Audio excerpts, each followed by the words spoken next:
bail reform changes held up the 2024 budget for weeks as the governor negotiated with leaders in the state assembly and Senate. Earlier this week, though, all sides found common ground.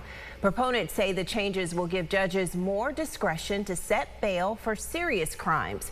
Christian Garzone sat down with Monroe County Sheriff Todd Baxter, who calls the change a step in the right direction, but overdue. Well, Teresa, Sheriff Baxter says 5 sweeping legal changes were made in 3 years, with none of those properly evaluated by law enforcement or the justice system. Bail reform is one of those changes Baxter says, thankfully, is now getting another look. Governor Kathy Hochul laid out her thoughts on bail reform earlier this week after the budget passed. But I believe that judges should have the authority to set bail and detain dangerous defendants. Full stop. Judges now won't have to consider the so-called least restrictive option to set bail.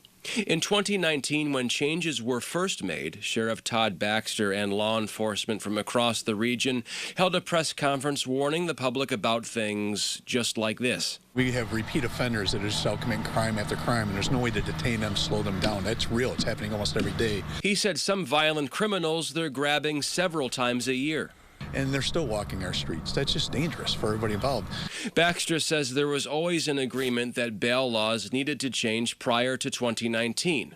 This move by Governor Hochul is one step in a better direction. What we're looking for is judges to, first of all, get more discretion. When we talk of discretion, the ability really to look at a person as an individual and make a decision as a judge. Asking questions like, do they need to be detained? Do they need treatment, or do they need to be released? He said there are people who are, quote, literally out of control. Their addictive states cause them to do criminality. They don't even know what day of the week it is, Chris. Jail while they are waiting for a court appearance might actually help, he says. And then after a day or two when they've stabilized, let the system figure out where they're best to lay their head after that.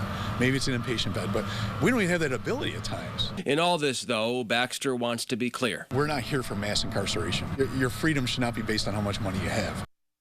Baxter says there are other changes that need to be looked at in the criminal justice system. A big one there is raise the age. Teresa, back to you.